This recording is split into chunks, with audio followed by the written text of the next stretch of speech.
dan Assalamualaikum warahmatullahi wabarakatuh.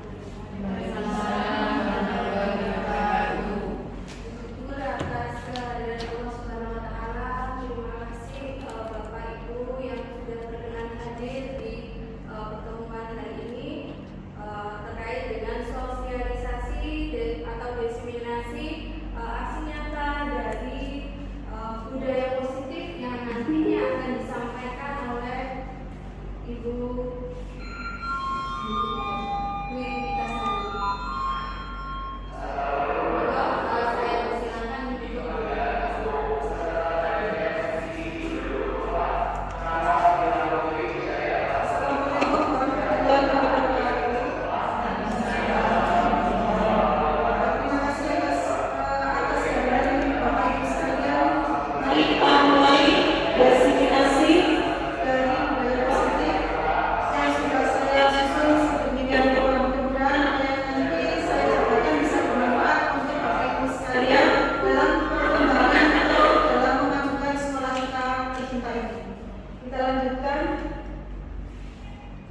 Disiplin positif mulai memang dari diri sendiri. Kita mengetahui bahwasanya disiplin itu taat aturan, tetapi yang sebenarnya adalah disiplin sebenarnya di sini adalah dari berusaha, seseorang ini berusaha untuk menjadikan dirinya sebagai pengukur untuk dirinya sendiri, sehingga dia ini dapat menentukan apa yang harus saya lakukan dan dapat dipertanggungjawabkan, sehingga diharapkan nanti tujuan tercapai. Jika saya bacakan, disiplin diri dijadikan seseorang yang dapat menggali potensinya menuju sebuah tujuan yang diharapkan, sesuatu yang dihargai dan bermakna. Dengan kata lain, disiplin diri juga mempelajari bagaimana cara kita mengontrol diri dan bagaimana menguasai diri untuk memilih tindakan yang mengacu pada nilai-nilai yang kita hargai. Artinya, seseorang yang sudah melakukan disiplin, di sini ditambah dengan disiplin positif, maka dia ini sudah mampu mengontrol dirinya, mampu menghargai dirinya, menghargai orang lain, dan menguasai dirinya dalam memilih tindakan yang mengacu pada nilai-nilai yang kita hargai. Nilai-nilai di sini akan nanti berkelanjutan pada nilai-nilai kebajikan universal. Seseorang yang memiliki disiplin diri berarti mereka bisa bertanggung jawab terhadap apa yang dilakukannya karena mereka berdasarkan tindakan mereka pada nilai-nilai kebajikan universal. Maka ketika murid sudah bisa mengontrol dirinya, dia akhirnya dia bisa mengambil aturan yang ada itu berdasarkan dari kesadaran diri sendiri. Dia sudah melakukan disiplin positif. Saya lanjutkan dengan pada nilai-nilai kebajikan universal. Kebajikan nilai-nilai kebajikan di sini yang jelas adalah kebajikan yang berkaitan dengan hal kebaikan. Nilai-nilai kebajikan yang terkenal atau yang memang saat ini bisa kita tanamkan dalam pribadi anak atau pribadi murid adalah primat, bertakwa kepada Tuhan Yang Maha Esa, taat dan berakhlak mulia, mandiri, berkenalan kritis. Di sini dilanjutkan dari kebinekaan global, bergotong royong dan kreatif, atau yang bisa kita singkat menjadi profil pelajar Pancasila. Ini bagian dari salah satu nilai-nilai kebajikan. Artinya, ketika murid dia sudah berusaha berperilaku mandiri, berperilaku beriman, bertakwa kepada Tuhan, dia bisa berpikir secara logika, berpikir secara kritis, dia sudah menanamkan disiplin positif.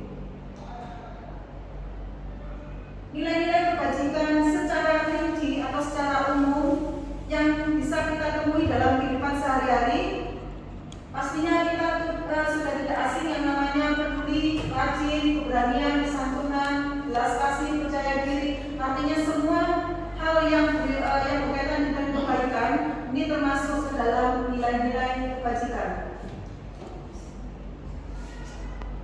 Manusia melakukan sesuatu atau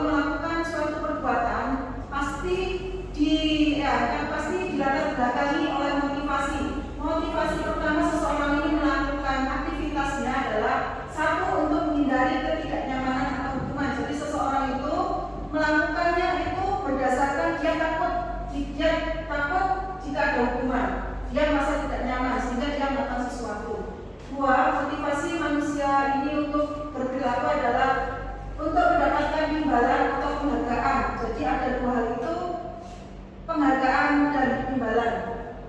3, untuk menjadi orang yang mereka inginkan dan menghargai diri sendiri dengan nilai-nilai yang mereka percaya. Yang ini yang kita harapkan dan kita bisa melaksanakan mulai dari kita sendiri sebagai pendidik untuk melakukan suatu perilaku ini berdasarkan dari keinginan kita sendiri dalam menghargai, baik menghargai diri sendiri dan menghargai manusia lain. Berdasarkan nilai-nilai yang mereka percaya. Artinya kita melakukan atau murid itu melakukan dan melakukannya dengan tulus dengan suatu hal yang didasarkan pada nilai-nilai kebajikan. Berikut perbedaan antara hukuman, konsekuensi, restitusi. Perbedaannya di sini yang jelas, hukuman itu adalah sifatnya menyakitkan, gitu. Sedangkan konsekuensi, seseorang itu bisa memahami pasti akan terjadi jika saya melakukan itu konsekuensinya. Sedangkan restitusi di sini adalah pilihan.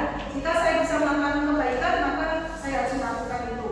Jika saya bisa menghindari jelek, maka harus kita hindari. Artinya di sini adalah restitusi merupakan pilihan. Tentunya ketika anak itu sadar akan tanggung jawabnya, maka pasti dia akan mengetahui apa itu konsekuensi. Jadi di sini sebenarnya saling berkaitan. Tetapi untuk hukuman kita sebaiknya atau kita memang harus untuk menghindari yang namanya hukuman. Jadi sebagai pendidik kita seyogianya melakukan yang namanya restitusi. Hampir mirip tetapi memang itu berbeda. Hukuman yang sifatnya di sini adalah hukuman sifatnya sangat menyakitkan dan membuat pasti tidak nyaman, terutama dalam waktu adalah dalam jangka panjang. Dia sangat menyakitkan. Kalau konsekuensi dia tidak nyaman, tetapi hanya sebatas jangka pendek. Sedangkan restitusi ada kenyamanan di sini, baik itu dalam jangka pendek maupun jangka panjang. Nanti saya jelaskan yang dikatakan restitusi itu seperti apa sehingga restitusi ini kenapa sebagai pendidik ini kita harus melaksanakan yang namanya restitusi, bukan hukuman dan bukan konsekuensi. Saya teruskan di sini adalah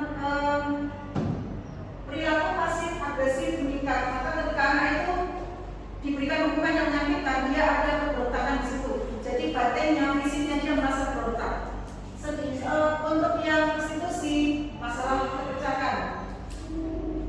Saya teruskan. Maka di sini adalah hukuman, konsekuensi, restitusi. Sebelum saya mempelajari modul 1.4, sebenarnya kami ini seperti merefleksi kembali atau flashback ke masa lalu.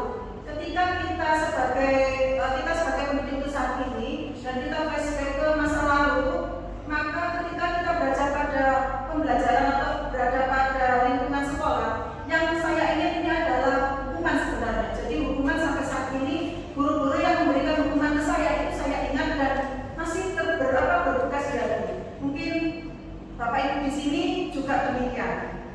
Salah satunya saya pernah dihukum misalnya tidak bisa mengerjakan papan tulis, diberikan hukuman berdiri di depan teman-teman, rasanya malu sekali dan sampai saat ini saya berbekas sekali gitu. Jadi memang hukuman ini sifatnya adalah jangka panjang dan memang betul karena memang sudah terjadi pada diri saya sendiri. Mungkin Bapak Ibu ada yang memang sifatnya itu masa lalu, ada yang memang terkadang itu masih berbekas. Jadi sesuatu yang tidak baik, alangkah baiknya itu tidak terjadi pada murid-murid kita. Saya teruskan ke restitusi. Disinilah yang namanya restitusi yang seyogianya kita tanamkan dalam pemecahan solusi jika anak menghadapi masalah. Restitusi proses kolaboratif yang mengajarkan murid untuk mencari titik temu, mencari solusi dalam memecahkan suatu masalahnya, terutama masalah pembelajarannya. Murid berpikir tentang orang seperti apa yang mereka inginkan dan bagaimana mereka harus memperlakukan orang lain.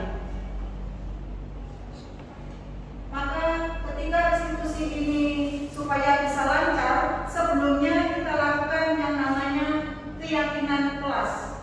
Keyakinan kelas jika anak ini sudah memahami, jika anaknya sudah sepakat, maka restitusi bisa kita jalankan secara optimal.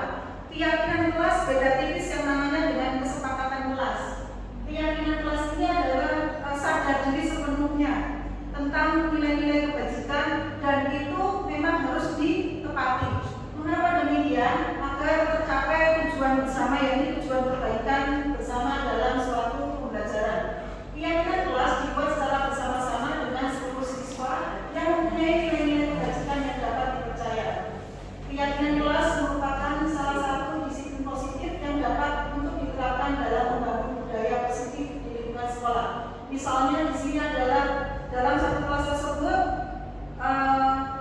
menentukan sebenarnya dia ini dalam kelas itu inginnya apa, ingin kebaikan apa yang bisa diterapkan.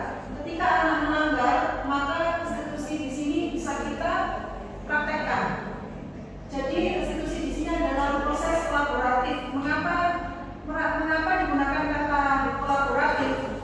Karena memang dibutuhkan sosok guru untuk mendampingi anak tersebut, menuntun anak tersebut dalam memecahkan solusinya, bukan menghukum, bukan menghakimi atau bukan menyudutkan. Jadi anak tersebut akhirnya terbuka ketika dia berada dalam kesalahan, maka dia nanti pasti berpikir, karena di sini berpikirnya di sini guru membuka, kamu besok ingin menjadi apa? Gitu.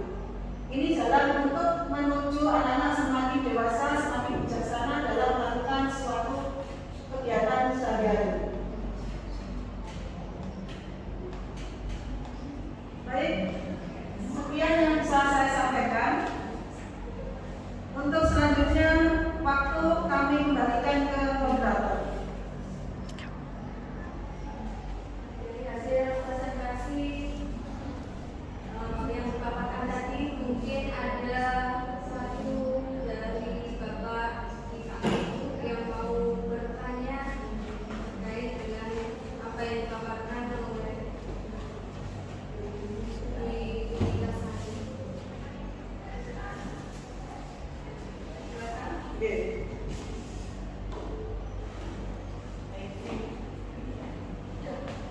Terima kasih Bu Dwi atas penjelasannya tadi. Nah, ini yang saya tanyakan adalah kadang-kadang kita sebagai seorang guru kan dalam kelas kan ada kadang siswa itu melakukan kegiatan yang mungkin menyimpang seperti melanggar peraturan. Nah, bagaimana sebagai seorang guru kita bisa tetap tenang terus tidak melakukan memberikan hukuman, karena hukuman itu tidak boleh. Nah, supaya kita bisa tenang dan bisa menerapkan budaya positif tersebut di kelas tersebut. Bagaimana cara mendisiplinkan mereka tanpa harus menghukum seperti itu. Kemudian langkah-langkah apa saja yang bisa kita terapkan supaya budaya positif itu bisa diterapkan di SMA Negeri 1 Waru secara keseluruhan. Karena kadang kita tahu bahwa di sini masih kurang budaya positifnya masih terlihat kurang. Baik, terima kasih. Baik, langsung saya jawab. Jadi pertanyaan pertama di sini langkah saya untuk praktek disiplin positif. Jadi budaya positif atau nanti kita masuk ke lebih fokus adalah disiplin positif, maka langkah yang pertama adalah melakukan suatu pembiasaan. Jadi sebelum melakukan pembiasaan di sini kita harus mengetahui anak ini kekurangannya ada di mana atau aktivitas apa yang memang perlu dibiasakan. Ketika kita sudah tahu anak ini perlu pembiasaan, misalnya konsentrasi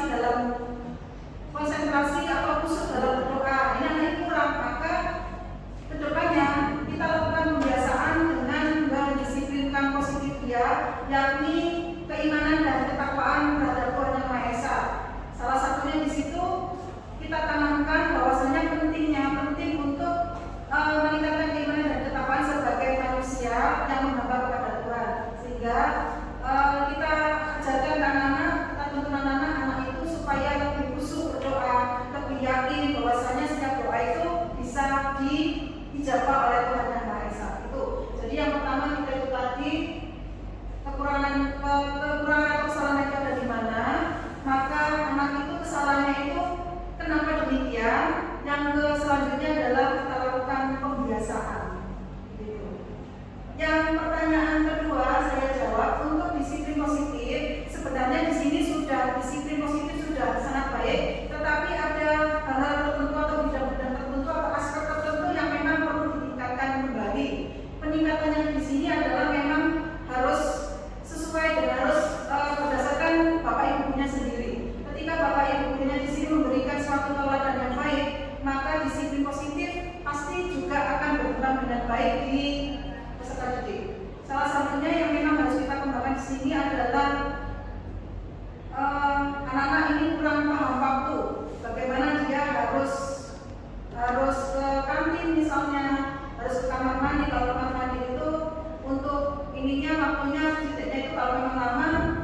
kepada gurunya kalau mereka nggak paham gitu.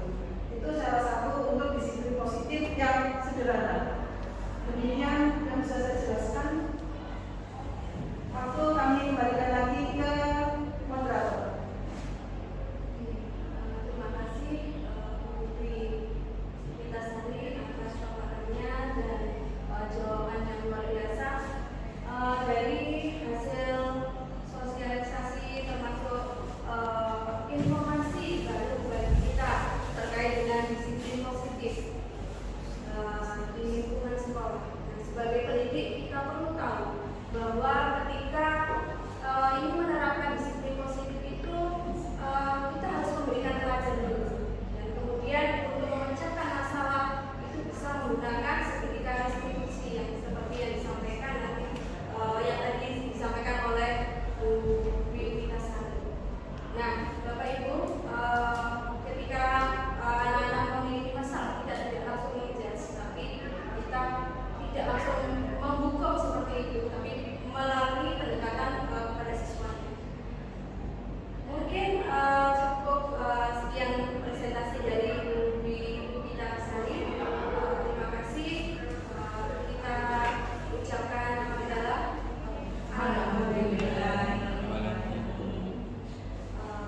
Saya tutup. Assalamualaikum warahmatullahi wabarakatuh.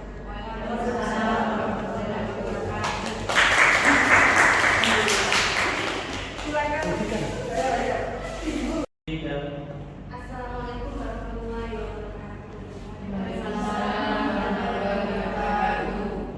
Syukur atas kehadiran Allah Subhanahu wa taala. Terima kasih Bapak Ibu yang sudah berkenan hadir di pertemuan hari ini terkait dengan sosialisasi atau diseminasi aksi nyata dari budaya positif yang nantinya akan disampaikan oleh Ibu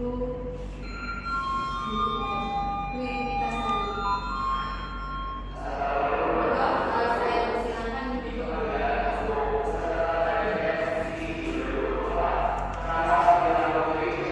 Assalamualaikum warahmatullahi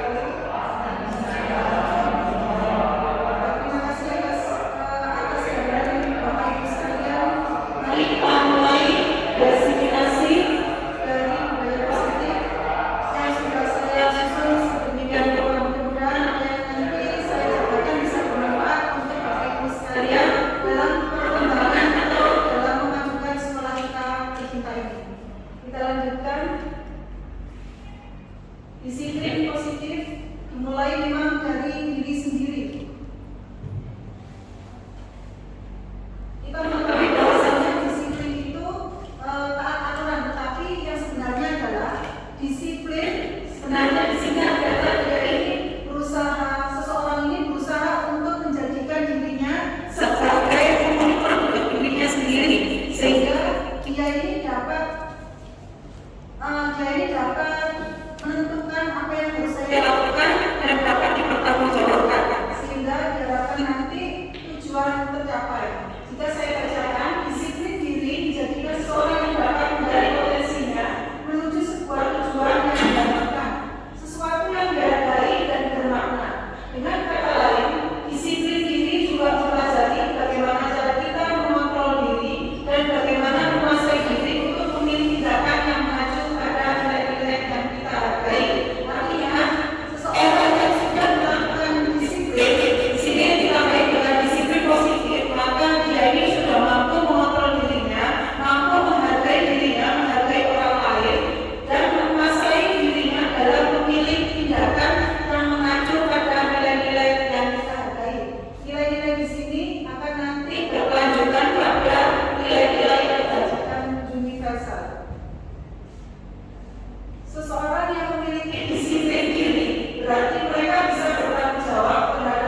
beriman bertakwa kepada Tuhan, dia bisa berpikir secara logika, berpikir secara kritis, dia sudah menanamkan disiplin positif.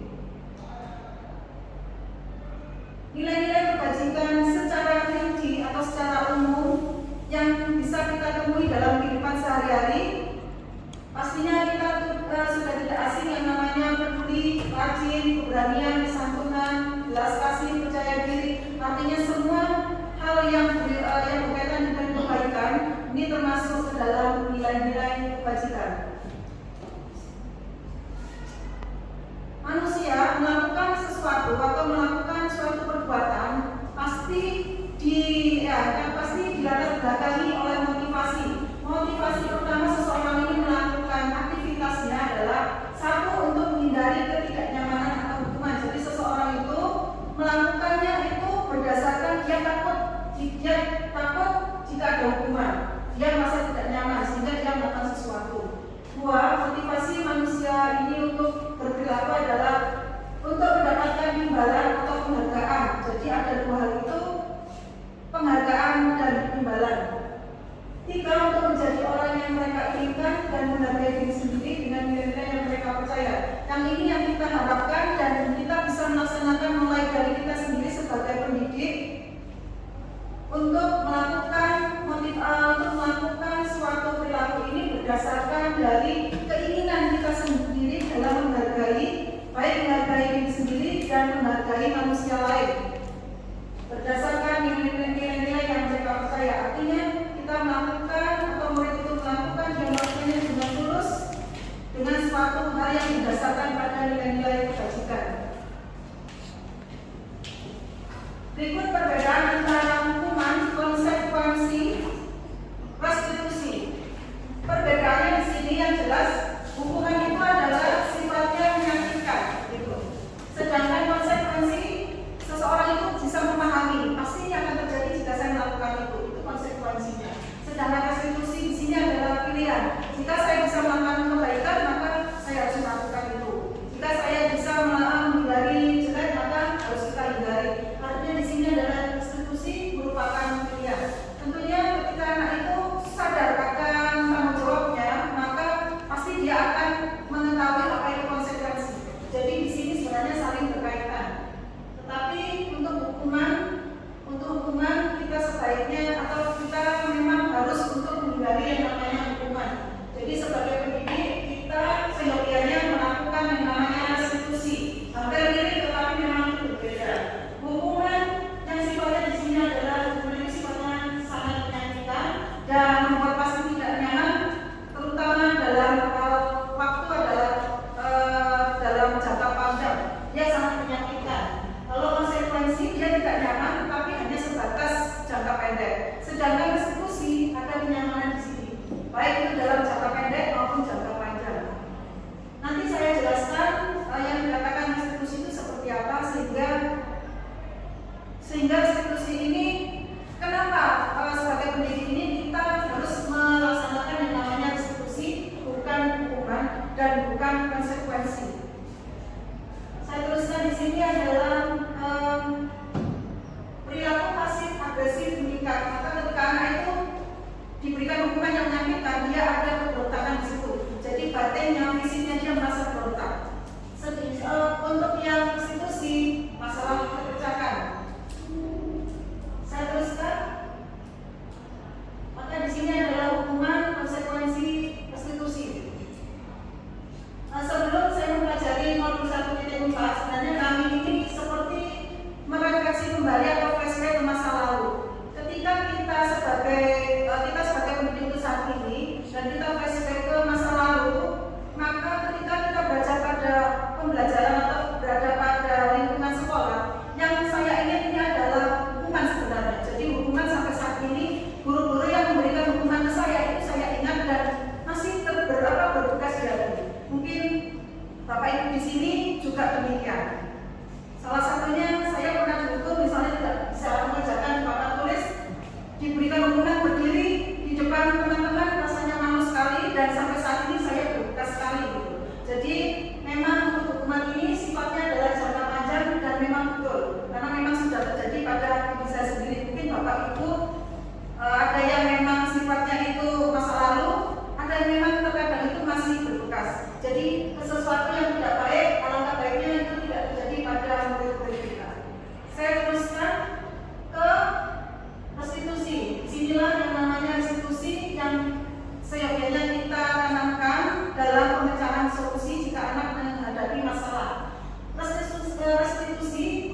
Jika anak-anak sudah sepakat, maka restitusi bisa kita jalankan secara optimal. Keyakinan kelas beda tipis yang namanya dengan kesepakatan kelas.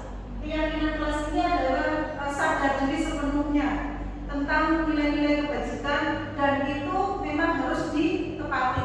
Mengapa demikian? Agar tercapai tujuan bersama, yaitu tujuan perbaikan bersama dalam suatu pembelajaran. Keyakinan kelas dibuat secara bersama-sama dengan seluruh siswa yang mempunyai nilai-nilai kebajikan yang dapat dipercaya. Keyakinan kelas merupakan salah satu disiplin positif yang dapat untuk diterapkan dalam membangun budaya positif di lingkungan sekolah. Misalnya di sini adalah dalam satu kelas tersebut menentukan sebenarnya dia ini dalam kelas itu inginnya apa, ingin kebaikan apa yang bisa diterapkan. Ketika anak melanggar, maka restitusi di sini bisa kita praktekkan.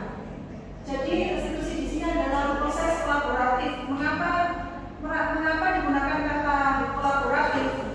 Karena memang dibutuhkan sosok guru untuk mendampingi anak tersebut, menuntun anak tersebut dalam memecahkan solusinya, bukan menghukum, bukan menghakimi, atau bukan menyudutkan. Jadi anak tersebut akhirnya terbuka. Ketika dia berada dalam kesalahan, maka dia nanti pasti berpikir, karena di sini berpikirnya di sini guru membuka. Kamu besok ingin menjadi apa? Gitu. Ini jalan untuk menuju anak-anak semakin dewasa, semakin bijaksana dalam melakukan suatu kegiatan sehari-hari. Baik, sekian yang bisa saya sampaikan. Untuk selanjutnya, waktu kami kembalikan ke moderator. Dari hasil presentasi yang dipaparkan tadi, mungkin ada satu dari Bapak Ibu yang mau bertanya terkait dengan apa yang dipaparkan oleh kita tadi. Oke.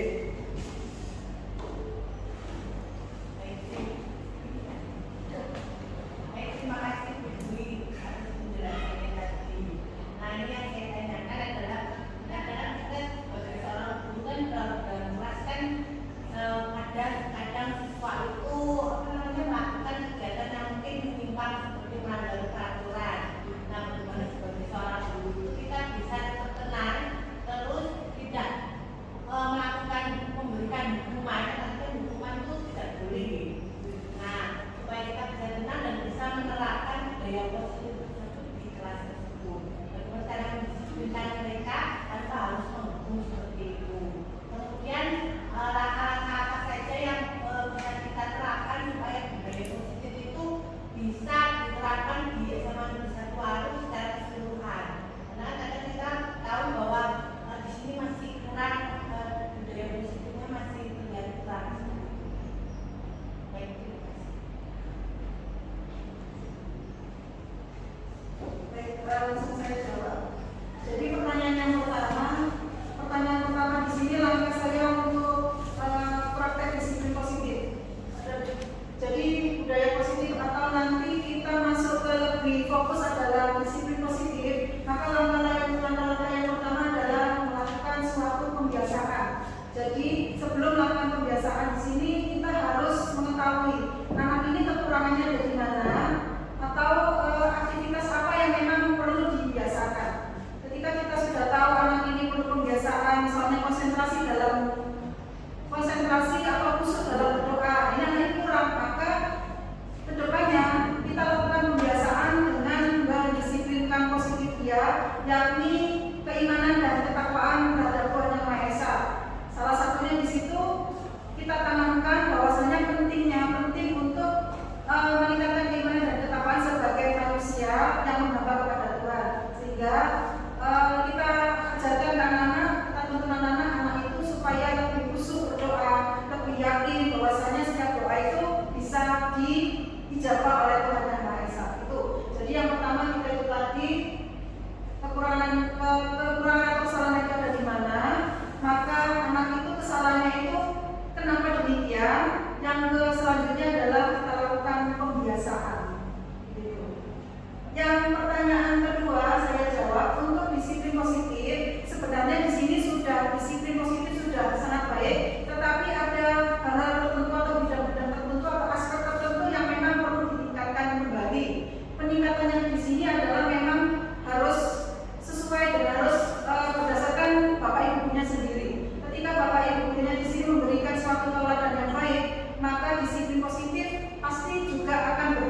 dengan baik di peserta didik. Salah satunya yang memang harus kita kembangkan di sini adalah anak-anak ini kurang paham waktu. Bagaimana dia harus ke kantin misalnya, harus ke kamar mandi. Kalau kamar mandi itu untuk ininya waktunya titiknya itu kalau memang lama izinlah kepada gurunya, kalau memang tidak lama gitu. Itu salah satu untuk disiplin positif yang sederhana. Demikian yang bisa saya jelaskan. Waktu kami kembalikan lagi ke moderator. Terima kasih Bu Rita Sari atas paparannya dan jawaban yang luar biasa. Dari hasil sosialisasi termasuk informasi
termasuk ke dalam nilai-nilai kebajikan. Manusia melakukan sesuatu atau melakukan suatu perbuatan pasti dilatar belakangi oleh motivasi. Motivasi pertama seseorang ini melakukan aktivitasnya adalah satu, untuk menghindari ketidaknyamanan atau hukuman. Jadi seseorang itu melakukannya itu berdasarkan dia takut jika ada hukuman. Dia merasa tidak nyaman sehingga dia melakukan sesuatu. Dua, motivasi manusia ini untuk berperilaku adalah untuk mendapatkan imbalan atau penghargaan. Jadi ada dua hal itu, penghargaan dan imbalan.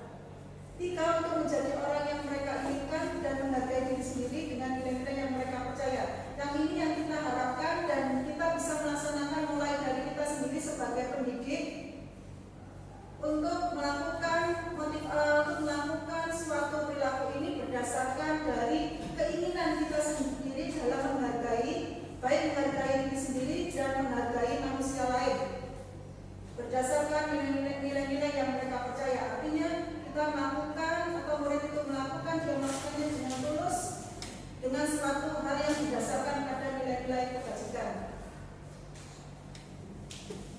Berikut perbedaan antara hukuman, konsekuensi, restitusi.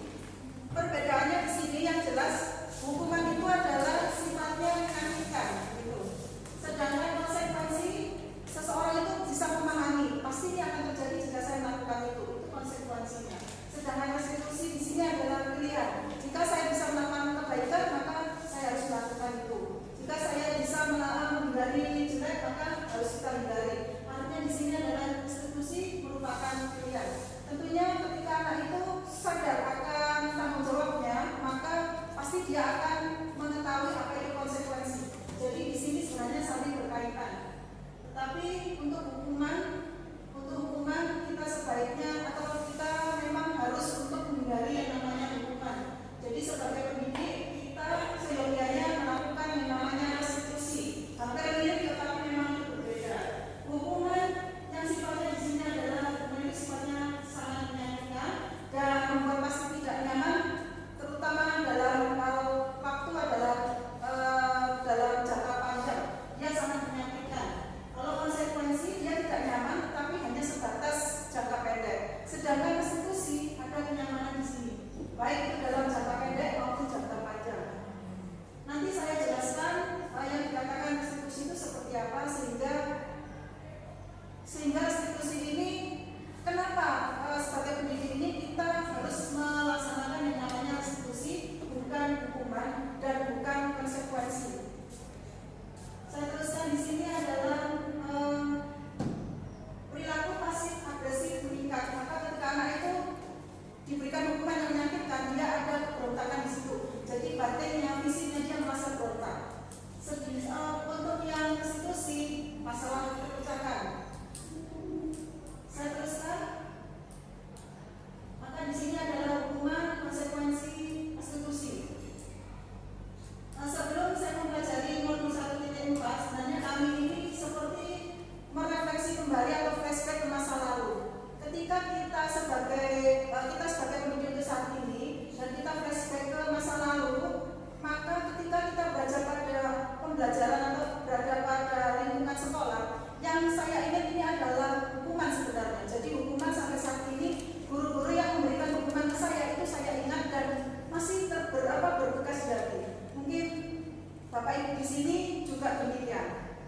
Salah satunya saya pernah dihukum, misalnya tidak bisa mengerjakan di papan tulis, diberikan hukuman berdiri di depan teman-teman, rasanya malu sekali dan sampai saat ini saya berbekas sekali gitu. Jadi memang untuk hukuman ini sifatnya adalah jangka panjang dan memang betul karena memang sudah terjadi pada diri saya sendiri. Mungkin Bapak Ibu ada yang memang sifatnya itu masa lalu, ada yang memang terkadang itu masih berbekas. Jadi sesuatu yang tidak baik, alangkah baiknya itu tidak terjadi pada murid-murid kita. Saya teruskan ke restitusi. Disinilah yang namanya restitusi yang seyogianya kita tanamkan dalam pemecahan solusi jika anak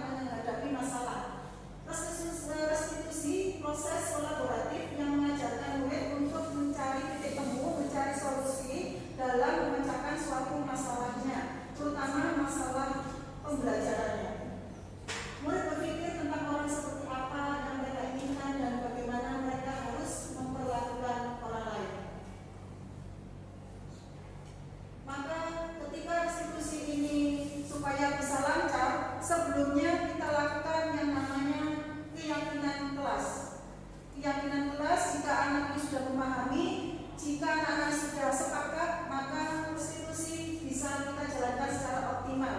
Keyakinan kelas beda tipis yang namanya dengan kesepakatan kelas. Keyakinan kelas ini adalah sadar diri sepenuhnya tentang nilai-nilai kebajikan, dan itu memang harus ditepati. Mengapa demikian? Agar tercapai tujuan bersama, yaitu tujuan kebaikan bersama dalam suatu pembelajaran. Keyakinan kelas dibuat secara bersama-sama dengan seluruh siswa yang mempunyai nilai-nilai kebajikan yang dapat dipercaya.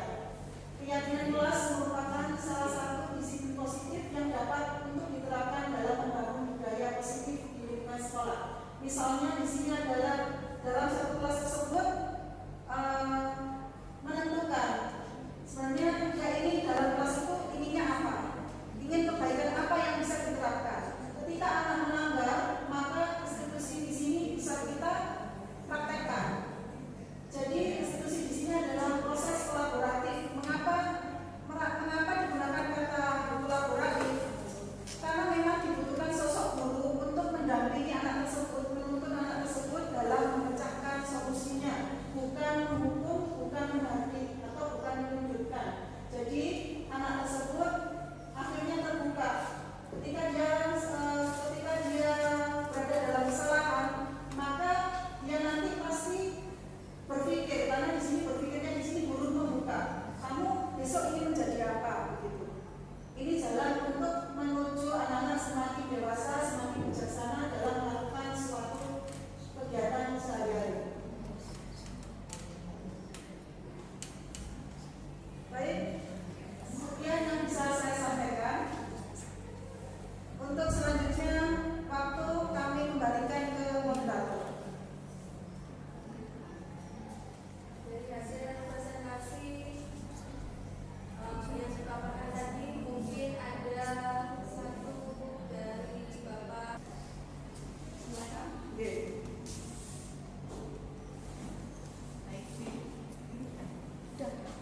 Baik, terima kasih Bu Dwi atas penjelasannya tadi. Nah, ini yang saya tanyakan adalah kadang-kadang kita sebagai seorang guru kan dalam kelas kan ada kadang siswa itu melakukan kegiatan yang mungkin menyimpang seperti melanggar peraturan. Nah, bagaimana sebagai seorang guru itu kita bisa tetap tenang, terus tidak memberikan hukuman, karena hukuman itu tidak boleh gitu. Nah, supaya kita bisa tenang dan bisa menerapkan budaya positif tersebut di kelas tersebut. Bagaimana cara mendisiplinkan mereka tanpa harus menghukum seperti itu. Kemudian langkah-langkah apa saja yang bisa kita terapkan supaya budaya positif itu bisa diterapkan di SMA Negeri 1 Waru secara keseluruhan. Karena kadang kita tahu bahwa di sini masih kurang, budaya positifnya masih terlihat kurang.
Nah,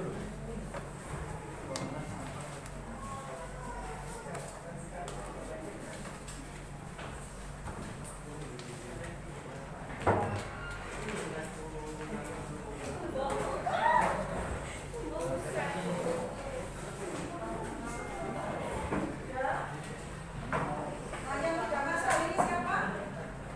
Fitri.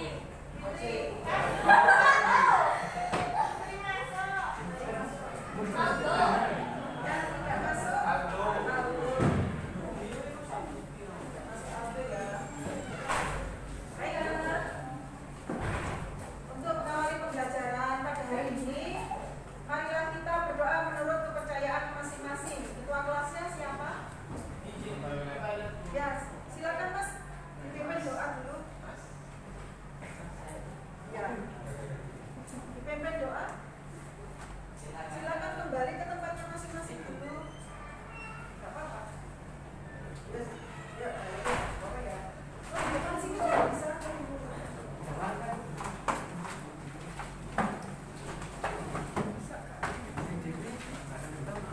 Ya.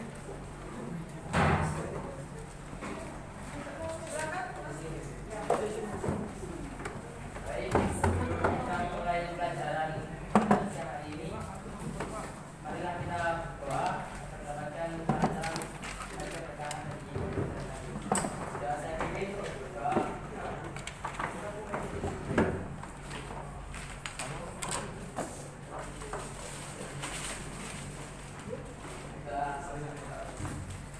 Ya, kita lanjutkan ya, Pak ya. Jadi, sebelum mengawali pembelajaran, alangkah baiknya guru akan menyampaikan keyakinan kelas. Jadi, keyakinan kelas itu memang hampir sama dengan yang namanya kesepakatan kelas. Gitu ya. Jadi, kita seperti ada kesepakatan, seperti ada kita itu ada suatu kekompakan, kerjasama yang baik, gitu ya, Kak ya. Jadi keyakinan kelas itu memang hampir sama dengan kesepakatan kelas.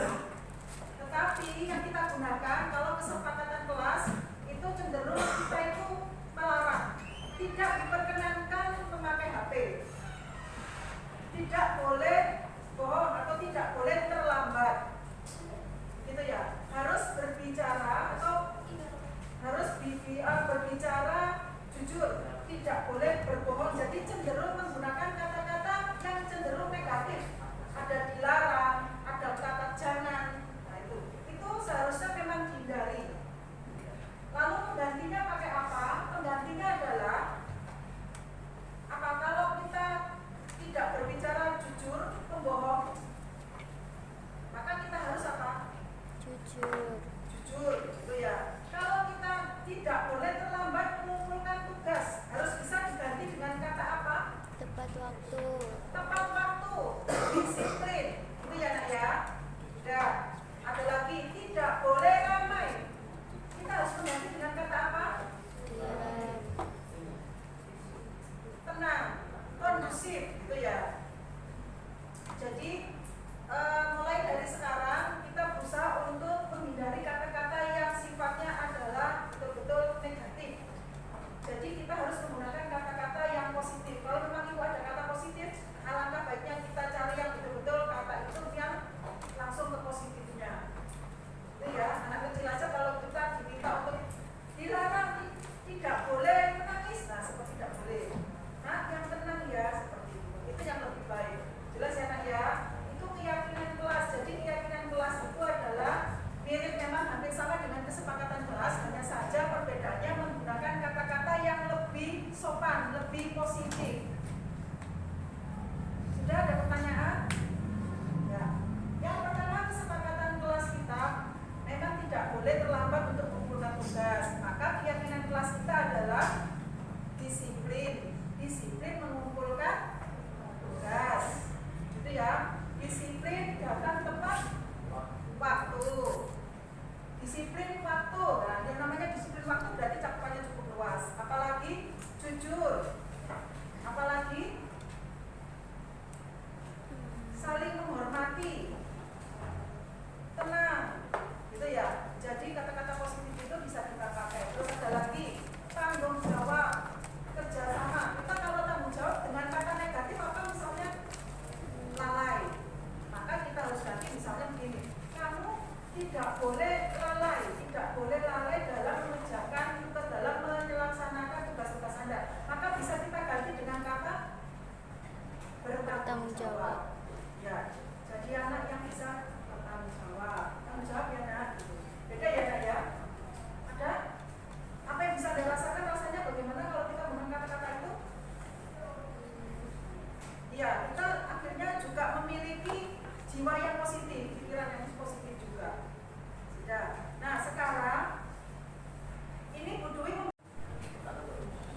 Ini amplopnya Bu Dwi bagikan satu persatu. Masing-masing siswa kan sudah siap dengan kertas ya. Jadi ambil kertas sobekan 1 lembar, lalu nanti ditulis di sini, dimasukkan di sini, tulis keyakinan kelas yang Anda inginkan.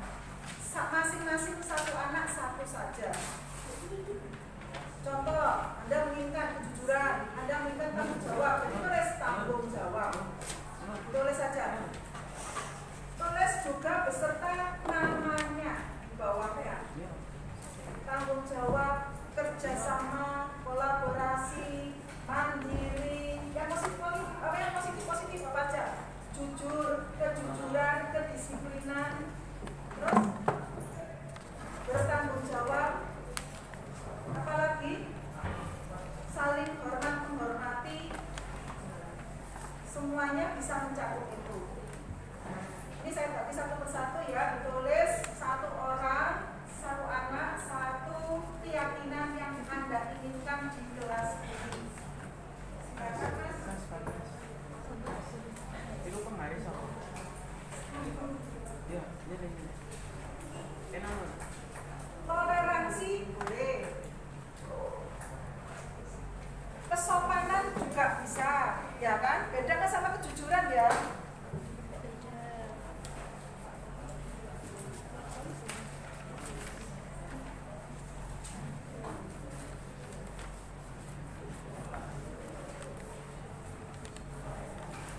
Kerapian juga bisa. Satu saja.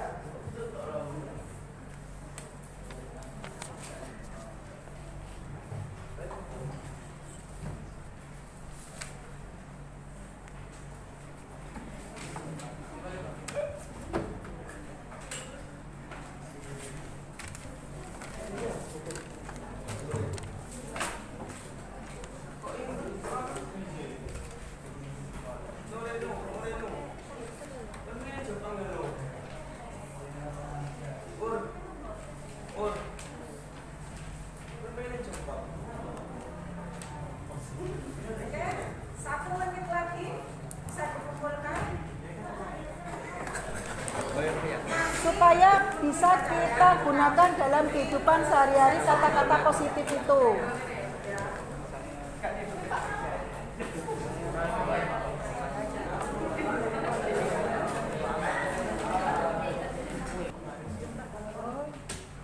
Iya, lagi Stop ya. Stop ya. Supaya bisa kita gunakan dalam kehidupan sehari-hari kata-kata positif itu.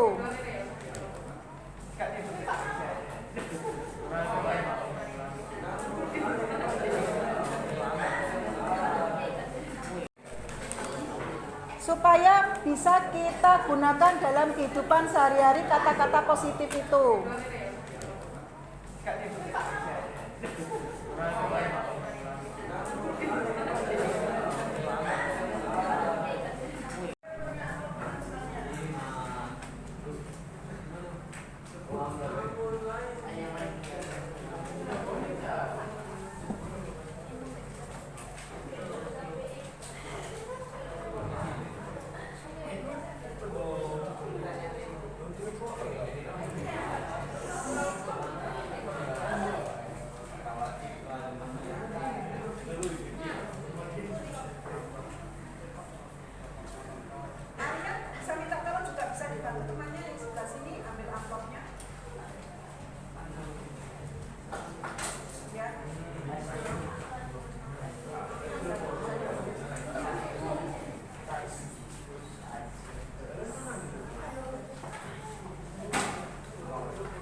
Terus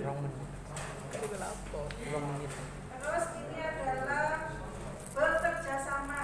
Harapan teman ini kesepakatan kelas, keyakinan kelas, bertanggung jawab, kepedulian.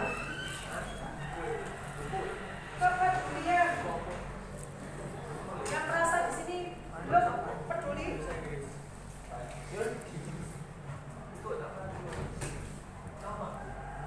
di sini ada lagi toleransi, terutama pada beda agama. Terus ada lagi religius. Nah, religius ya. Ini adalah kedisiplinan. Kesepakatan kelasnya yang harus Anda tepati, Anda kembangkan di sini. Kerajinan, rajin. Ya. Oke, ini adalah optimis. Sudah sekarang ya. Nah, nanti maju satu persatu. Kesepakatan kelas yang keyakinan kelas yang harus Anda tepati. Jadi usahakan keyakinan kelas ini bisa Anda dapatkan, bisa Anda lakukan. Sudah jelas ya? Silakan di sini. Mas, video. Mas di sini ya. Mas soal aja kok. Bukan. Matikan dulu, apakah nanti kan bisa dieditkan? Ini si kakak lu.